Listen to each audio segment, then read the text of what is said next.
Dans le bilan du mercredi 24 avril, il n'y avait pas vraiment de news.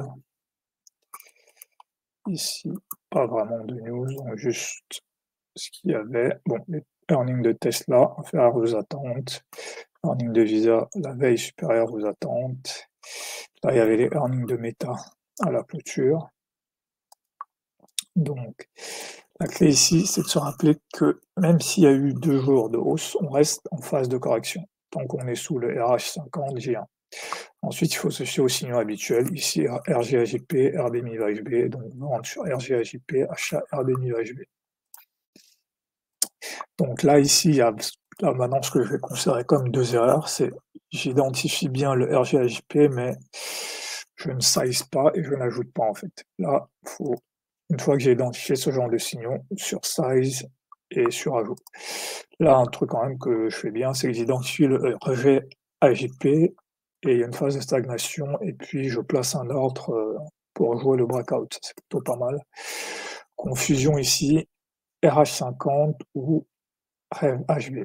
Donc pourquoi ici il fallait plutôt acheter des jours de hausse de bons earnings, du moins des earnings bien accueillis. Et techniquement, il y a le double bottom, accumulation avec plusieurs inside bars et le morou du break baisse qui est avalé directement avec un rien de BMP. Donc ici, ce que ça donne, c'est déjà ici j'aurais pu prendre un swing short. J'aurais dû prendre un swing short dans cette zone-là, parce que là, on revient presque tester cette zone. Ici, pas de signal. Là, signal de vente, open sur AJP, très probable qu'on va aller chercher le niveau HB. La phase de stagnation là, toujours pas de signal. Ici, soit dans cette zone-là, j'aurais placé un ordre ici, soit d'ici là, je peux vendre directement ici, vendre ici, pour aller chercher le niveau HB.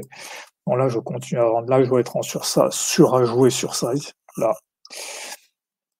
continuer à vendre parce que là, ma target, c'est mes HB. Là, je peux continuer à vendre, mais bon, si j'ai vendu ces trois-là, c'est suffisant. Donc là, ici, la tentative de breakout, donc ça correspond à ce moment ici. Donc ici, je peux voir qu'en M5, j'aurais pu vendre ici, vendre ici, vendre ici, vendre ici, vendre ici. Voilà, ici c'est le reversal. Là, j'ai eu un petit moment de doute parce que on n'est pas vraiment venu tester mes HB, mais voilà. Ce genre d'invalidation, il n'y a pas d'hésitation à voir. Il y a une tentative de breakout et directement après la bougie avalée, on clôture sur un nouveau plus haut là. Ici, j'achète, là pareil, j'achète. Ici, j'ai un doute parce qu'on arrive sur la zone des retracements de 50%. C'est là où il y a un moment de confusion où je me dis, est-ce que là, ça va pas être un RH50 et c'était pas la bonne chose là. Voilà. J'aurais dû me dire que là, j'ai des hauts de plus en plus bas. J'ai un rebond sur mes HB. Le plus probable, c'est qu'on va avoir un full retrace. On est sur une journée de earning, le plus probable, c'est qu'on ait un rendu baisse-hausse. Et donc, j'aurais pu acheter ici, ici, pareil, ici, j'aurais dû être en surajout sur size à partir d'ici, ici et ici. Voilà, et là, on revient. Ici aussi, ça, je peux le vendre aussi, parce que là, on revient sur AJP, il y a un rejet.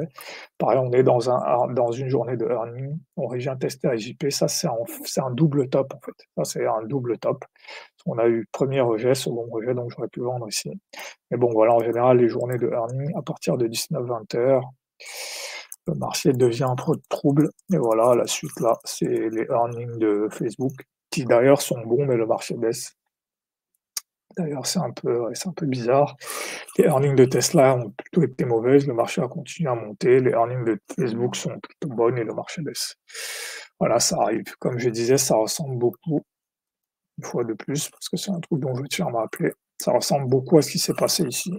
En juillet, de bons earnings, mais le marché baisse. En octobre, pareil, de bons earnings, mais le marché baisse. Et puis à un moment, il y a un V reversal. Donc journée simple. Là, juste ce qui manque, c'est vraiment du sursize et du surajout. Ici, ça, c'est top très bien connu. À JP, on va chercher le HB. On arrive sur le HB, il y a un rebond. Donc là, tout ce qui manque là, c'est juste du sursize et du surajout. Voilà. Et aussi voir que voilà, les swings qui marchaient avant, par exemple ici, bah ça marche moins bien. Du moins les swings longues. Mais maintenant, les swings short, faut les prendre aussi. Parce que ici j'ai d'abord un swing short et quand on remonte et qu'on redescend, j'ai un swing short ici à 22 h pour éventuellement revenir chercher cette zone. Donc voilà. Et oui, ne pas oublier ici